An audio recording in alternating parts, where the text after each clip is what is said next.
दोस्तों यह हेमिकार्डेटा का लेक्चर नंबर 10 यानी कि 10वां लेक्चर है और आज के इस लेक्चर में हम लोग पढ़ेंगे रिप्रोडक्शन इन बैलनोग्लासेस यानी बैलनोग्लासेस में प्रजनन। इसमें हम लोग देखेंगे बैलनोग्लासेस में रिप्रोडक्शन कितने तरह का होता है और हम आपको जितने भी तरह का रिप्रोडक्शन होता है वो पूरा डिटेल में आपको समझा देंगे और रिप्रोडक्शन के पश्चात इसमें डेवलपमेंट कैसे होता है वो सारी चीजें भी हम इस फिगर के माध्यम से आपको समझा देंगे और कैसे एग्जाम में लिखना है ये भी चीजें बता देंगे। तो चलिए दोस्तों स्टार्ट करते हैं। सबसे पहले देख लेते हैं बैलनोग्लासेस में रिप्रोडक्शन कितने तरह का होता है। तो दोस्तों बैलनोग्लासेस में रिप्रोडक्शन कुल 3 तरह का होता है। पहला है एसेक्सुअल रिप्रोडक्शन, दूसरा है रीजनरेशन और तीसरा है सेक्सुअल रिप्रोडक्शन। प्रत्येक के बारे में हम बारी बारी से समझाते रहेंगे और कैसे लिखना है ये भी बताते रहेंगे। तो सबसे पहले अगर एग्जाम में आता है बैलनोग्लासेस में रिप्रोडक्शन तो आप हेडिंग डाल देंगे रिप्रोडक्शन इन बैलनोग्लासेस और इसमें लिख देंगे in Balanoglossus 3 type of reproduction are found, यानी बैलनोग्लासेस में कुल 3 तरह का रिप्रोडक्शन पाया जाता है। इसमें सबसे पहला जो रिप्रोडक्शन है वह है एसेक्सुअल रिप्रोडक्शन। तो दोस्तों एसेक्सुअल रिप्रोडक्शन बैलनोग्लासेस में कैसे होता है वो समझ लीजिए। तो देखिए जो बैलनोग्लासेस में यंग वर्म होते हैं यानी जल्दी के बने हुए बैलनोग्लासेस होते हैं, लार्वा के तुरंत पश्चात जो बैलनोग्लासेस बनता है वह यंग बैलनोग्लासेस होता है। तो गर्मी के सीजन में क्या करता है, यह अपनी पूंछ को टुकड़े टुकड़े में छोड़ देता है, यानी इसकी जो टेल वाला जो इसका रीजन होता है वह टुकड़े टुकड़े में कट जाता है और फिर विंटर सीजन आने पर यानी ठंडी का मौसम आने पर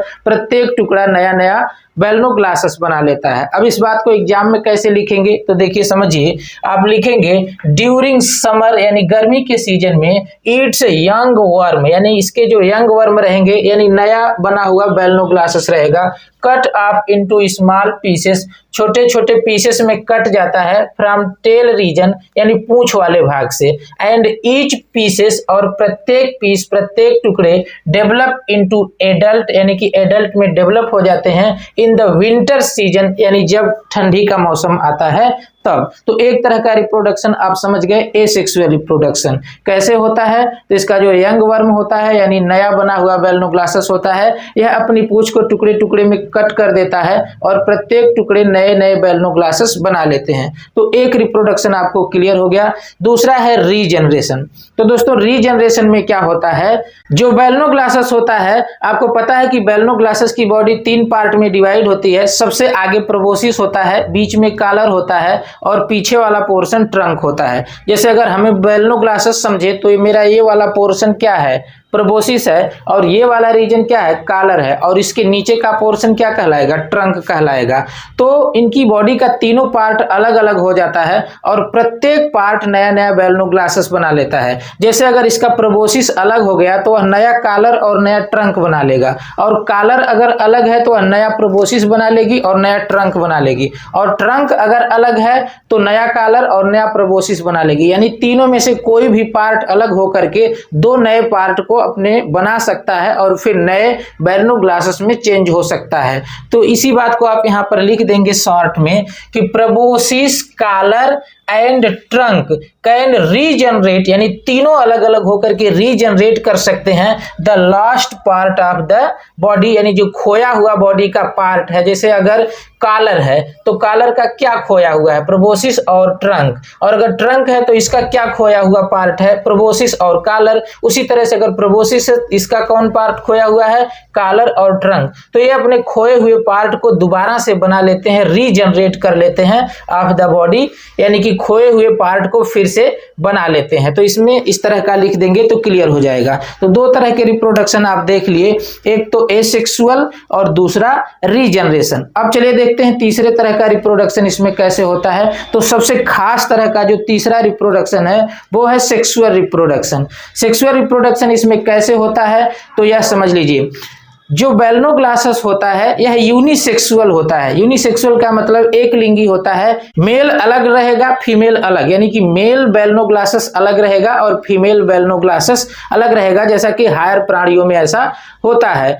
तो मेल और फीमेल के बीच जो है सेक्सुअल डाइमॉर्फिज्म नहीं पाया जाता है, यानी कि मेल और फीमेल देख करके आप यह नहीं बता सकते हैं कि कौन मेल है कौन फीमेल है, जबकि अन्य बड़े कैटेगरी के प्राणियों में देख सकते हैं कि कौन मेल है कौन फीमेल है, आप बता सकते हैं। जैसे कि बंदर में आप देखकर बता सकते हैं कौन मेल है कौन फीमेल है, मानव में आप देख करके बता सकते हैं कौन मेल है कौन फीमेल है, क्योंकि इनमें क्या पाया जाता है, सेक्सुअल डाइमॉर्फिज्म पाया जाता है, यानी कि लैंगिक द्विरूपता पाई जाती है, देख करके आप बता सकते हैं कि कौन मेल है कौन फीमेल है। लेकिन बैलनोग्लासेस में ऐसा नहीं होता है, बैलनोग्लासेस में सेक्सुअल डाइमॉर्फिज्म नहीं पाया जाता है, यानी कि मेल और फीमेल बिल्कुल एक ही तरह के होते हैं, देखने पे कोई अंतर पता नहीं चलता है जब तक आप इनके गोनैड्स का कलर नहीं देखेंगे। गोनैड्स क्या है, तो अगर मेल गोनैड्स की बात करें तो टेस्टिस और फीमेल गोनैड्स की बात करें तो ओवरी। जब तक आप टेस्टिस और ओवरी के कलर को नहीं देखेंगे, मैच्योर टेस्टिस और ओवरी के कलर को नहीं देखेंगे, तब तक आप किसी कीमत पे नहीं पहचान सकते हैं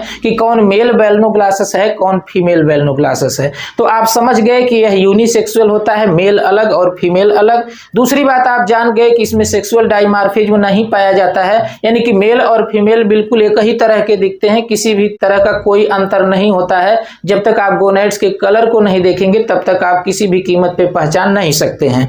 दूसरी बात है कि इनकी बॉडी में गोनैड्स कहाँ पाया जाता है, तो जब हम इसकी मॉर्फोलॉजी पढ़ा रहे थे यानी बैलनोग्लासेस की स्ट्रक्चर बता रहे थे, तभी बताए थे कि इनका जो धड़ वाला पोर्शन होता है, ट्रंक वाला पोर्शन, यानी कि बैलनोग्लासेस का ये वाला पोर्शन क्या होता है, प्रोबोसिस, और ये वाला पोर्शन क्या है, कॉलर, और यहां से नीचे का पोर्शन क्या कहलाता है, ट्रंक कहलाता है। तो ट्रंक वाले पोर्शन का यहां से लेके यहां तक जो भाग होता है, अब देखिए हम अपने को बता रहे हैं तो पूरा एकदम हमें ही मत बैलनोग्लासेस समझिए, थोड़ा सा प्रयास करिएगा समझने के लिए कि अगर मेरी तरह से बैलनोग्लासेस रहे तो यहाँ इसका क्या रहेगा, प्रोबोसिस, यहाँ क्या रहेगा, कॉलर, और इसके नीचे का पोर्शन पूरा ट्रंक रहेगा। तो यहां से लेकर के नीचे वाला जो पोर्शन होता है वह जेनाइटल पोर्शन होता है, यहां पर जेनाइटल विंग्स पाए जाते हैं। तो जेनाइटल विंग्स के अंदर बीच में जो एलिमेंट्री कैनाल रहती है, आहार नाल, उसके दोनों तरफ लाइन से गोनैड्स लगे होते हैं। गोनैड्स का मतलब अगर मेल बैलनोग्लासेस है तो दोनों तरफ क्या लगे रहेंगे, टेस्टिस, और अगर फीमेल बैलनोग्लासेस है तो दोनों तरफ क्या रहेंगे, ओवरी लगे रहेंगे, दो लाइन में, एक लाइन इधर टेस्टिस की एक लाइन इधर टेस्टिस की। अगर फीमेल है तो एक लाइन इधर ओवरी की एक लाइन इधर ओवरी की। अब जो ओवरी होते हैं, प्रत्येक ओवरी के पास डक्ट होती है जिसे गोनोडक्ट कहते हैं। गोनैड्स से बना हुआ ये शब्द है गोनोडक्ट, और ये गोनोडक्ट बाहर की तरफ खुलते हैं एक पोर के माध्यम से जिसे गोनोपोर कहेंगे। अब टेस्टिस अगर है तो गोनोपोर से पानी में क्या निकाल देंगे, स्पर्म निकाल देंगे। मतलब अगर मेल बैलनोग्लासेस है तो अपनी टेस्टिस में स्पर्म बना करके और गोनोपोर के माध्यम से पानी में छोड़ देगा, और अगर फीमेल बैलनोग्लासेस है तो ओवरी के अंदर एग बना करके पानी में छोड़ देगा। तो एग और स्पर्म जब दोनों पानी में निकल जाएंगे तो बाहर ही फर्टिलाइजेशन कर लेंगे। तो यहां पर एक्सटर्नल फर्टिलाइजेशन हो रहा है, यानी कि पानी में फर्टिलाइजेशन हो रहा है, तो इसे एक्सटर्नल फर्टिलाइजेशन कहेंगे। यहां तक की बात को कहते हैं रिप्रोडक्शन। लेकिन अब जो है फर्टिलाइजेशन होने के बाद जो जाइगोट बन गया, अब वह जाइगोट फिर डेवलप करके कैसे एडल्ट में चेंज हो जाता है, यानी नए बैलनोग्लासेस में कैसे चेंज हो जाता है, इस प्रक्रिया को कहते हैं डेवलपमेंट। तो चलिए सबसे पहले हम इसमें रिप्रोडक्शन देख लेते हैं कैसे होता है, तब फिर डेवलपमेंट की बात करते हैं। तो प्रक्रिया मैंने समझा दिया कि कैसे रिप्रोडक्शन होता है, तो चलिए इसमें लिखेंगे कैसे वो चीजें देख लीजिए। तो हेडिंग डाल देंगे सेक्सुअल रिप्रोडक्शन, यानी तीसरे तरह का रिप्रोडक्शन, और उसमें लिख देंगे बहुत ही आसान तरीके से मैं लिखा हूं, लिखेंगे सेक्सेस आर सेपरेटेड, यानी कि बैलनोग्लासेस में मेल और फीमेल सेपरेटेड होते हैं, अलग अलग होते हैं। ऐसा नहीं है कि जैसे केचुए में होता है कि मेल फीमेल एक ही बॉडी में पाए जाते हैं, तो केचुआ तो द्विलिंगी है, लेकिन बैलनोग्लासेस एक लिंगी है, इसमें मेल अलग और फीमेल अलग पाया जाएगा। दैट इज यूनिसेक्सुअल, मतलब यह एक लिंगी होते हैं। Sexual dimorphism is not found, यानी बैलनोग्लासेस में सेक्सुअल डाइमॉर्फिज्म नहीं पाया जाता है या लैंगिक द्विरूपता नहीं पाई जाती है। Testis of male and ovary of female are similar, यानी कि टेस्टिस ऑफ मेल यानी मेल का टेस्टिस और फीमेल की ओवरी एकदम सिमिलर होती है सिवाय इसके कलर के। तो इसलिए इसको पहचाना नहीं जा सकता है, इसकी मॉर्फोलॉजी देख करके आप नहीं पहचान पाएंगे। दे आर सैक लाइक, यानी कि टेस्टिस और ओवरी सैक लाइक होते हैं, एक थैले जैसी स्ट्रक्चर होती है। And found in several longitudinal rows, और पाए जाते हैं एक लंबी कतार के रूप में, लंबी लाइन के रूप में। लॉन्गिट्यूडिनल का मतलब इनकी बॉडी के लंबाई के हिसाब से रो में, लाइन में गोनैड्स पाए जाते हैं, चाहे ओवरी हो चाहे टेस्टिस। अलग अलग ओवरी या फिर टेस्टिस कहते हैं, दोनों को एक साथ गोनैड्स कह सकते हैं।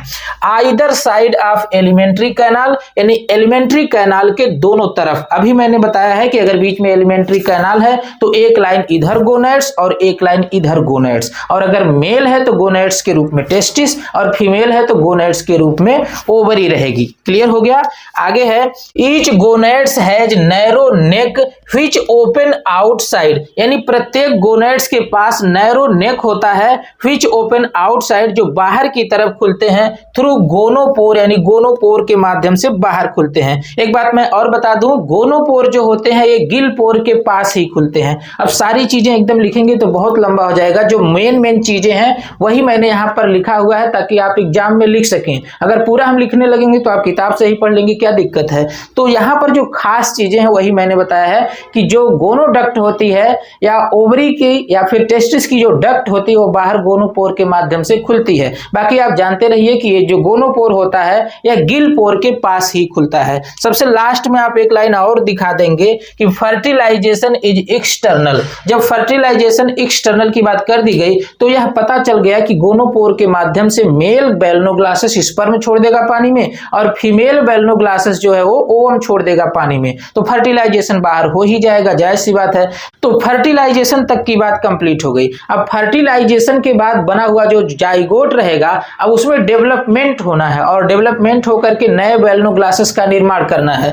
तो अब डेवलपमेंट 3 अवस्थाओं में होता है। सबसे पहला जो होता है प्री लार्वल डेवलपमेंट। आपको बता दें कि जाइगोट के बाद उसमें डिवीजन होगा, यानी कि विभाजन होगा, और विभाजन होते होते लार्वा बनेगा। तो लार्वा जब बनेगा तब बनेगा, अभी तो लार्वा से पहले का जो डेवलपमेंट रहेगा उसको बोलेंगे प्री लार्वल डेवलपमेंट। प्री का मतलब पहले, यानी लार्वा बनने से पहले का डेवलपमेंट। और फिर लार्वल डेवलपमेंट, जब लार्वा बन जाएगा तो फिर लार्वा के अंदर भी कुछ चीजों का विकास होगा तो उसे लार्वल डेवलपमेंट कहेंगे। और जब लार्वा बन जाएगा उसके बाद लार्वा से लेकर के एडल्ट तक के बनने की प्रक्रिया को क्या बोलेंगे, पोस्ट लार्वल डेवलपमेंट। पोस्ट का मतलब बाद में, तो लार्वा बनने के बाद का डेवलपमेंट पोस्ट लार्वल डेवलपमेंट कहलाएगा। हालांकि डेवलपमेंट के अंदर क्या लिखना है उसे हम नेक्स्ट वीडियो में बताएंगे, लेकिन उसमें हम केवल यही बताएंगे लिखना कैसे है, वो सारी चीजें आप आज यहीं पर समझ लीजिए तो क्लियर हो जाएगा। लिखना क्या रहेगा वो हम अगले वीडियो में बता देंगे। तो चलिए दोस्तों देख लेते हैं कि फर्टिलाइजेशन के बाद बना हुआ जाइगोट जो होता है उसके अंदर क्या परिवर्तन होता है कि परिवर्तन होते होते होते होते एक नया बेलनोग्लासेस बन करके तैयार हो जाए। तो देखिए सबसे पहले फर्टिलाइजेशन के बाद यह देखिए जाइगोट बन करके तैयार है। सबसे पहले आप स्टेप वाइज देख लीजिए कि क्या क्या हुआ है, फिर प्रत्येक स्टेप के बारे में हम पूरा विस्तार से समझाएंगे। देखिए यहाँ पर जाइगोट बन करके तैयार हो गया। फर्टिलाइजेशन के दौरान आप लिखे थे फर्टिलाइजेशन इज एक्सटर्नल, तो फर्टिलाइजेशन के बाद क्या बन गया, जाइगोट बन गया। अब जाइगोट 1 से 2 सेल में, 2 से 4 सेल में, 4 से 8 सेल बनेगी और 8 सेल में डिवीजन होते होते एक बाल लाइक स्ट्रक्चर मारुला बन जाएगा। मारुला के बाद एक स्टेज आएगी ब्लास्टुला। ब्लास्टुला के बाद फिर गैस्ट्रुलेशन होगा तो गैस्ट्रुला बन करके तैयार हो जाएगा। और गैस्ट्रुला के अंदर जब परिवर्तन होगा तो अर्ली लार्वा बन जाएगा, यानी कि अर्ली टार्नेरिया लार्वा बनेगा। और जब इसके अंदर विकास होगा तो फुल्ली मेच्योर टार्नेरिया लार्वा बनेगा। और इसके अंदर जब मेटामार्फोसिस होगी यानी कि कायांतरण होगा और डेवलपमेंट होगा तो एक यंग बेलनोग्लासेस बनेगा। और फिर थोड़ा उसके बाद भी डेवलपमेंट होगा तो इस तरह का बेलनोग्लासेस बनेगा। और फिर इसके बाद एक मेच्योर बेलनोग्लासेस बन करके तैयार हो जाएगा। तो यह तो हमने आउटलाइन स्टेप वाइज बता दिया। अब एक एक स्टेप में क्या क्या परिवर्तन होता है उसे समझिए। तो देखिए सबसे पहले तो इसमें जाइगोट बनेगा फर्टिलाइजेशन के बाद और उसमें होलोब्लास्टिक इक्वल क्लीवेज होगा। ये सारी चीजें मैं लिखवाते समय सारी चीजें बताऊंगा, लेकिन यहां पर आप एक एक चीज को समझ लीजिए कि होलोब्लास्टिक का क्या मतलब है, इक्वल का क्या मतलब है। ये सारी चीजें आप एक एक शब्द समझ लीजिए। अगर एक एक शब्द आप समझ लेंगे तो किसी भी तरह की कोई कठिनाई रह ही नहीं जाएगी। तो यहाँ पर देखिए जो जाइगोट बना है इसमें होलोब्लास्टिक इक्वल क्लीवेज होगा। होलोब्लास्टिक का मतलब क्या है, पूरे जाइगोट में डिवीजन होगा। क्लीवेज का मतलब क्या, विदलन, विदलन या फिर डिवीजन, इसमें विभाजन होगा। अब विभाजित होगा तभी तो इसमें 1 से 2 सेल से 4 सेल ऐसे ऐसे संख्या बढ़ती रहेगी कोशिकाओं की। होलोब्लास्टिक क्लीवेज का मतलब पूरे सेल में डिवीजन होगा, यानी कि पूरी कोशिका 1 से 2 पार्ट में बट जाएगी। और इक्वल का मतलब जो दोनों बनने वाली कोशिकाएं रहेंगी वह एकदम बराबर रहेंगी। तो होलोब्लास्टिक मतलब पूरे सेल में, और इक्वल का मतलब दोनों कोशिकाएं बराबर रहेंगी। और एक बात याद रखें, पहला जो यहाँ पर डिवीजन है वह वर्टिकल होगा, यानी कि इस तरह का डिवीजन होगा। तो इस तरह का डिवीजन होगा तो आप देख पा रहे हैं 1 से 2 सेल बन करके तैयार हो गई, और इसे कहेंगे 2 सेल्ड स्टेज। फिर दूसरा क्लीवेज होगा वो भी वर्टिकल होगा, यानी कि ऐसे ही होगा क्लीवेज, तो इसको 4 सेल्ड स्टेज कहेंगे, यानी कि 4 सेल बन करके तैयार हो जाएगी। जैसे आप सेब काटते हैं ना, ऐसे सेब रहता है, जैसे इस तरह का सेब होता है, तो सेब को आप इधर मान लीजिए कि सेब का ऊपर वाला पोर्शन है जहां से इसकी डंठल लगी होती है, और यहाँ पर मान लीजिए इसका ये नीचे वाला पोर्शन है। तो सेब को आप कैसे काटते हैं, वर्टिकल काटते हैं, इस तरह से काटते हैं।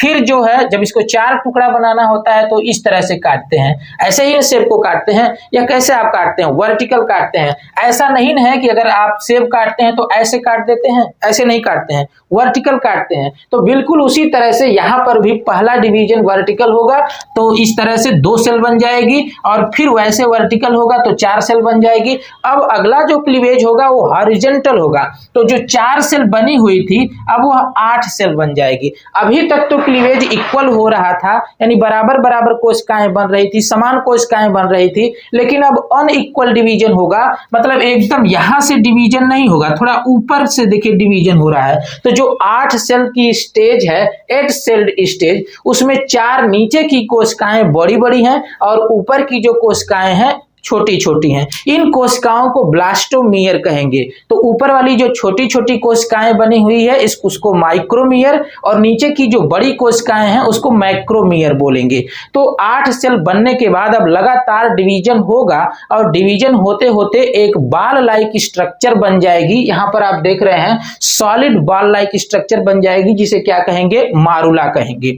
अब आगे का परिवर्तन क्या होगा कि मारुला में जो बनी हुई कोशिकाएं हैं वह एकदम किनारे पर अरेंज हो जाएंगी, मतलब बीच में खाली जगह बच जाएगी। खाली जगह का मतलब कोशिकाएं नहीं रहेगी, बाकी यह फ्लूइड फील्ड है, इसमें फ्लूइड भरा हुआ है लेकिन इसके अंदर कोशिकाएं नहीं है। तो यहां पर तो आप देख रहे हैं सॉलिड बाल है, जिसको क्या बोलेंगे, मारुला। क्या बोलेंगे, मारुला। आप इसे याद रखेंगे, पहली स्टेज आती है मारुला। अब मारुला के जो अंदर की कोशिकाएं हैं वो एकदम पेरिफेरी पर जाकर लग गई, परिधि पर, तो अब इसे क्या कहेंगे, ब्लास्टुला कहेंगे। और देख पा रहे हैं कि किनारे पर सभी कोशिकाएं जाकर के अरेंज हो गई है और बीच में जगह बन गई। तो जो बीच में कैविटी बन गई, इस कैविटी को बोलेंगे ब्लास्टोसील। क्या बोलेंगे, ब्लास्टोसील कैविटी। तो यहां पर ब्लास्टोसील बन गई। एक बात आप और याद रखेंगे कि फर्टिलाइजेशन होने के 12 घंटे बाद ब्लास्टुला बन करके तैयार हो जाता है। अब इस ब्लास्टुला में गैस्ट्रुलेशन होगा, यानी कि ब्लास्टुला से अब गैस्ट्रुला बनेगा। तो कैसे बनेगा वो देखिए। ब्लास्टुला में तो सभी कोशिकाएं किनारे पर अरेंज हो गई थी, लेकिन अब ये कोशिकाएं एक तरफ से इन्वेजिनेट करके एक और कैविटी बनाएंगी। इन्वेजिनेट का मतलब अंतर्बलन। देख पा रहे हैं कि नीचे की कोशिकाएं अब ऊपर ऐसे जाकर के धंसने लगी है, अंदर की तरफ जाने लगी। जैसे अब गुब्बारा, उसमें आप ऐसे कोई चीज से दबाएं तो गुब्बारा की जो परिधि है वो अंदर की तरफ जाएगी कि नहीं जाएगी। उसी तरह से यहां पर भी आप देख रहे हैं कि नीचे की कोशिकाएं अंदर की तरफ जाकर के धंसने लगी हैं। तो इस प्रक्रिया को क्या कहेंगे, गैस्ट्रुलेशन। अब आप देख पा रहे हैं कि एक कैविटी और बन करके तैयार हो रही है, तो इसको क्या बोलेंगे, आर्केंटेरान बोलेंगे। क्या बोलेंगे, आर्केंटेरान। और यह वाली जो कैविटी है वह एक पोर के माध्यम से बाहर खुल रही है, इसे क्या कहेंगे, ब्लास्टोपोर। क्या बोलेंगे, ब्लास्टोपोर। आप याद रखेंगे कि अब 2 कैविटी बन गई। एक कैविटी तो अंदर पहले से थी जिसको बोलेंगे ब्लास्टोसील, और इन्वेजिनेशन यानी अंतर्बलन के दौरान एक और कैविटी बन गई, इस कैविटी को बोलेंगे आर्केंटेरान। क्या बोलेंगे, आर्केंटेरान। अब दो कैविटी हो गई और ये जो पोर बना हुआ है इसे ब्लास्टोपोर कहेंगे। फिर क्या होगा कि धीरे धीरे यह पोर बंद हो जाएगा और जो ये वाली कैविटी है यानी कि आर्केंटेरान कैविटी ये थोड़ा और बढ़ जाएगी। तो अब इस अवस्था को क्या कहेंगे, गैस्ट्रुला। यानी जैसे ही यह ब्लास्टोपोर बंद होगा वैसे ही इस अवस्था को क्या कहेंगे, गैस्ट्रुला। अब फिर इसके बाद देखिए क्या हो रहा है, ये जो आर्केंटेरान कैविटी है ये कैविटी दो पार्ट में बंट जाएगी। बीच में देखिए इन्वेजिनेशन हो रहा है यानी कि अंदर की तरफ इसकी वाल धंस रही है। तो अब जो है दो पार्ट में बट गई। तो नीचे वाली कैविटी तो पहले से आर्केंटेरान थी और ये ब्लास्टोपोर जो था ये तो बंद हो गया। जो यहाँ पर ब्लास्टोपोर था ये बंद हो गया। आर्केंटेरान कैविटी पहले से अभी भी पड़ी हुई है और इन्वेजिनेशन करके जब दो पार्ट में बटी तो ऊपर एक छोटी सी और कैविटी बन गई। देखिए एक दो कैविटी बन गई। तो जो ऊपर वाली कैविटी है इसको क्या बोलेंगे, प्रोटोसील। क्या बोलेंगे, प्रोटोसील। तो अब देखिए क्या बन गया, गैस्ट्रुला। अब ये जो बाहर की मेम्ब्रेन है, बाहर की जो लेयर है यही एपिडर्मिस का काम करेगी। बाहर की जो लेयर है इसमें एक जगह थिकनिंग होगी यानी कि ये मोटी हो जाएगी तो इसको बोलेंगे एपिकल थिकनिंग। क्या बोलेंगे, एपिकल थिकनिंग। यहां तक की सारी चीजें क्लियर हो गई। अब आगे क्या होगा कि इस कैविटी में देखिए परिवर्तन होगा। देखिए क्या परिवर्तन हो रहा है, ये कैविटी जाकर के यहाँ पर ट्रायंगुलर हो जाएगी यानी कि त्रिकोणीय हो जाएगी, त्रिभुज की तरह से। यहाँ पर देखिए कुछ त्रिभुज जैसा दिख रही है कि नहीं दिख रही है। ये कैविटी ऊपर की तरफ जाकर एपिकल थिकनिंग से मिल जाएगी और नीचे की तरफ इधर जाकर के एक पोर बना लेगी, बाहर की तरफ खुलेगी, जिसे क्या कहेंगे, हाइड्रोपोर। याद रखेंगे इसे क्या कहेंगे, हाइड्रोपोर। यह विकास के आखिरी समय तक ये पोर बचा रहेगा। बाकी देखेंगे ये सब गायब हो जाएगा, ये जो एपिकल टफ्ट वगैरह है ये सब गायब होंगे, लेकिन ये हाइड्रोपोर लास्ट तक बचा रहेगा। आप इसके बारे में ख्याल रखेंगे। तो देखिए जो ये प्रोटोसील कैविटी है ट्रायंगुलर हो गई, ऊपर जाकर के एपिकल थिकनिंग से मिल गई और बगल में किस एक पोर के माध्यम से बाहर खुल गई, जिसे क्या बोलेंगे, हाइड्रोपोर बोलेंगे। एक बात और याद रखेंगे, ये देखिए जो प्रोटोसील कैविटी है, ये प्रोटोसील कैविटी है, भविष्य में चल करके जब इसका विकास हो जाएगा, डेवलपमेंट हो जाएगा, जब यह लार्वा आगे चल करके बैलनोग्लासस में चेंज हो जाएगा तो यही प्रोटोसील कैविटी बैलनोग्लासस का जो प्रोबोसिस रहेगा उसके अंदर का सीलोम बनाएगी। एक बात याद रखेंगे, प्रोबोसिस जो सीलोम होता है, प्रोबोसिस सीलोम, वह इसी प्रोटोसील कैविटी से बनता है और जो ये हाइड्रोपोर होता है यही प्रोबोसिस का पोर बन जाता है। इस बात को आप याद रखेंगे। तो यहां पर आप देख रहे हैं कि अर्ली टर्नेरिया लार्वा बन करके तैयार हो गया है, यानी कि एक यंग टर्नेरिया लार्वा बन गया है, यानी कि शुरुआती टर्नेरिया लार्वा बन गया है। इसके अंदर अब क्या क्या परिवर्तन होगा, यहां पर आप देखिए एपिकल थिकनिंग है, वहां पर एपिकल टफ्ट निकल गया है, कुछ सीलिया के गुच्छे निकल गए हैं। अब इसमें क्या क्या परिवर्तन होगा ये देखिए, ये जो आप त्रिभुज की तरह से प्रोटोसील कैविटी देख रहे थे ये और पतली हो जाएगी, और पतली हो जाएगी, और हाइड्रोपोर तो अभी बचा रहेगा और लास्ट तक बचा रहेगा, ये भी मैंने बताया है। और ऊपर देखिए दो आई निकल जाएगी, दो आंख निकल जाएगी, यहां पर आंख बन जाएगी। जब टर्नेरिया लार्वा पूरा मैच्योर होगा तब और क्या विकास होगा ये देखिए। अब नीचे जो आर्केंटेरान कैविटी बची हुई थी इसमें और विकास होगा। आगे चल करके यह कैविटी इधर बाहर की तरफ खुल जाएगी तो जिसको क्या बोलेंगे, माउथ बोलेंगे। और जो आर्केंटेरान कैविटी में माउथ के पीछे वाला ये बड़ा वाला हिस्सा है यह इस तरह का है, इसको बोलेंगे स्टमच। क्या बोलेंगे, स्टमच, यानी कि अमाशय। आप ध्यान देंगे यही जो आर्केंटेरान कैविटी है इसी में विकास हो करके माउथ, स्टमच और सारी चीजें बन रही हैं। तो स्टमच के बाद फिर इसके नीचे वाला पोर्शन इस तरह से जो देख रहे हैं ये क्या है, इंटेस्टाइन है, और इंटेस्टाइन सबसे नीचे की तरफ एनस के माध्यम से बाहर खुल जाती है। तो आप देख रहे हैं कि एक प्राणी की तरह से यह बनकर के तैयार हो गया है। यह टर्नेरिया लार्वा है, यह मैच्योर टर्नेरिया लार्वा है। इसके अलावा देखिए इसमें और कौन कौन सी स्ट्रक्चर है। ऊपर आप देख रहे हैं क्या है, एपिकल टफ्ट है। एक खास चीज और सुनेंगे, इसमें देखिए ये सिलियरी बैंड बना हुआ है। तो दो सिलियरी बैंड है, एक ऊपर एंटेरियर पार्ट में है और एक यहां पर देख रहे हैं पोस्टेरियर पार्ट में है। तो ऊपर वाले को क्या बोलेंगे, एंटेरियर सिलियरी बैंड, और नीचे जो है posterior ciliary band. Anterior ciliary band को प्री ओरल सिलियरी बैंड भी कहते हैं। देखिए यहाँ पर लिखा गया है सिलियरी बैंड। इस बैंड यानी कि इस पट्टी में तमाम छोटे छोटे सीलिया पाए जाते हैं। इस सीलिया का काम क्या है कि ये मूवमेंट के दौरान भोजन को कलेक्ट करके माउथ तक पहुंचाने का काम करते हैं। और जो ये पोस्टेरियर सिलियरी बैंड है, इस पे सीलिया थोड़ा बड़े बड़े होते हैं और टार्नेरिया को लोकोमोशन कराने में हेल्प करते हैं। अब इस दशा में टार्नेरिया लार्वा पूरा फ्री स्विमिंग करेगा, यानी कि पूरा तैरेगा। इस प्रकार से आप समझ लीजिए यहां तक की जो कंडीशन थी इसको बोलेंगे, यानी गैस्ट्रुला तक की कंडीशन को क्या बोलेंगे, प्री लार्वल डेवलपमेंट। और गैस्ट्रुला के बाद लार्वा की जो अर्ली स्टेज है और जो फुल्ली मैच्योर लार्वा है, इन सब के बीच जो परिवर्तन हुआ है, जो विकास हुआ है, जो डेवलपमेंट हुआ है, उसको लार्वल डेवलपमेंट बोलेंगे। अब लार्वा के बाद का जो डेवलपमेंट होगा उसको पोस्ट लार्वल डेवलपमेंट कहेंगे। तो लार्वा के अंदर क्या क्या चीजें पाई जाती हैं वो आप समझ गए हैं।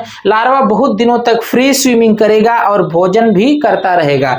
फिर अब इसके अंदर विकास होगा तो क्या क्या होगा, देखिए बहुत बड़ा परिवर्तन होने वाला है। बहुत सारी चीजें गायब हो जाती हैं। ये देखिए जो एपिकल टफ्ट आप देख रहे हैं, सीलिया का गुच्छा, ये भी क्या हो जाएगा, गायब हो जाएगा। बाकी जो आप यहाँ पर ये देख रहे हैं आई, इसकी जो आंख है वो भी क्या हो जाएगी, गायब हो जाएगी। और ये जो सिलियरी बैंड आप देख रहे हैं, सीलिया का एक पट्टी देख रहे हैं इसकी बॉडी के ऊपर, वो भी गायब हो जाएगा। टार्नेरिया लार्वा के अंदर से ये 2-3 खास चीजें गायब हो जाएंगी, क्योंकि अब इसे मूव नहीं करना है, अब इसे सेटल डाउन हो जाना है। तो इसमें अब सिलियरी बैंड की कोई जरूरत ही नहीं है। देखिए एक बात याद रखिए, इसको टार्नेरिया लार्वा क्यों कहते हैं, क्योंकि यह टर्न करता रहता है, अपने एक एक्सिस के चारों तरफ ऐसे घूमता रहता है। टर्न करने की वजह से ही इसका नाम टार्नेरिया लार्वा पड़ा हुआ है। तो इसमें अब इसको मूव तो करना नहीं है, क्योंकि अब इसे सेटल डाउन होना है। जब सेटल डाउन होना है तो इन सब सीलिया वगैरह की कोई जरूरत ही नहीं है, एपिकल टफ्ट की भी जरूरत नहीं है, और जब मूव नहीं करना है तो इस आंख की भी जरूरत नहीं है। तो इस प्रकार से ये सारी चीजें इसके अंदर से गायब हो जाएगी। और आगे देखिए ये लंबाई में बढ़ जाएगा थोड़ा सा और 3 पार्ट में डिवाइड होगा। सबसे ऊपर का जो ये पार्ट इस तरह से बनेगा, यह देखिए प्रोबोसिस बन रहा है, और नीचे वाला पार्ट देखिए यहाँ पर कॉलर बन रहा है बीच वाला, और सबसे नीचे का जो पार्ट है यह ट्रंक के रूप में चेंज हो जाएगा। तो इसकी बॉडी में 3 पार्ट बनेंगे, यानी 2 जगह से इन्वेजिनेशन होगा, यानी 2 जगह से इसकी बॉडी संकुचित हो जाएगी, धंस जाएगी। एक जगह यहां से धंसेगी तो ऊपर क्या बन जाएगा, प्रोबोसिस, और नीचे कॉलर, और एक जगह से और धंसेगी इसकी बॉडी, संकुचित होगी तो बीच में कॉलर, और सबसे नीचे क्या बन जाएगा, ट्रंक बन जाएगा। अब देखिए क्या क्या बना हुआ है। तो सबसे ऊपर का पोर्शन क्या है, प्रोबोसिस है। नीचे आप देख रहे हैं सिलियरी बैंड बहुत हल्का हल्का दिखाई दे रहा है, और उसके बाद फिर देखिए क्या है, हाइड्रोपोर। अभी यहां भी पड़ा हुआ है हाइड्रोपोर, यही प्रोबोसिस का पोर आगे रहेगा। मैंने बताया था कि हाइड्रोपोर लास्ट तक बचा रहेगा। इसके बाद नीचे देख रहे हैं इनवेजिनेशन, यानी यहां से इनवेजिनेशन हो रहा है, यानी कि पतला हो रहा है इस सामने, तभी तो इसका प्रोबोसिस अलग होगा और कॉलर अलग होगा।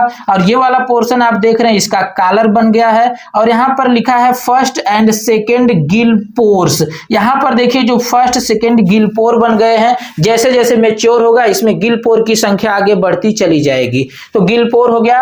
और ये बॉडी का जो पीछे वाला पार्ट है इसको ट्रंक बोलेंगे। और यह इंटेस्टाइन है, यानी एलिमेंट्री कैनाल है। एलिमेंट्री कैनाल का सबसे आगे वाला पोर्शन क्या है, स्टमच है, और बीच में क्या है, इंटेस्टाइन है, सबसे पीछे क्या है, एनस है। तो यह एक तरह से यंग बैलनोग्लासस बन गया है। इसमें थोड़ा सा और डेवलपमेंट होगा तो फिर क्या परिवर्तन होगा, इसके पीछे वाला पोर्शन कुछ यहाँ पर देखिए पतला हो जाएगा, टेपरिंग हो जाएगा, यानी नुकीला बन जाएगा। यह टेल वाला पोर्शन है। और यहाँ पर देखिए गिल पोर्स, यहाँ पर 2 गिल पोर दिख रहे थे, यहाँ पर 4 गिल पोर बन गए हैं। आगे और भी इसकी संख्या बढ़ती जाएगी। ये कॉलर है, आप जान ही गए हैं। और ये वाला देखिए जो पोर्शन है यह आगे प्रोबोसिस वाला पोर्शन है। एक और नई चीज यहाँ पर बन गई है जिसको बोलेंगे बकल डाइवर्टिकुलम। आपको पता है बकल डाइवर्टिकुलम इसके डाइजेस्टिव सिस्टम का पार्ट है, जो आगे प्रोबोसिस में थोड़ा सा चला जाता है, तो इसलिए इसको कहेंगे डाइवर्टिकुलम, और माउथ के पोर्शन से जाता है इसलिए इसको कहेंगे बकल डाइवर्टिकुलम। शुरू में जब वैज्ञानिकों ने इसकी पूरी तरह से खोज नहीं कर पाया था तो इसी बकल डाइवर्टिकुलम को नोटोकार्ड मान करके बैलनोग्लासस यानी हेमिकार्डेटा को कार्डेटा के अंदर रखे थे। तो आज भी आप कार्डेटा के अंदर ही पढ़ रहे हैं। इसी बकल डाइवर्टिकुलम की वजह से भ्रमित होकर के वैज्ञानिकों ने इसे कार्डेटा में रखा था, जबकि अब जानकारी हो गई है तो अब इसे कार्डेटा से हटा करके नॉन कार्डेटा में यानी कि इनवर्टिब्रेट में रख दिया गया है। तो दोस्तों कैसे इसमें डेवलपमेंट होता है ये फिगर के माध्यम से आप अच्छे से समझ गए। अब इन सारी चीजों का आप लिखेंगे कैसे, इसके लिए बहुत ही सूटेबल तरीके का मैं आपको नोट्स दूंगा नेक्स्ट वीडियो में। तो दोस्तों इसी के साथ मिलते हैं नेक्स्ट वीडियो में, तब तक के लिए जय हिंद, वंदे मातरम।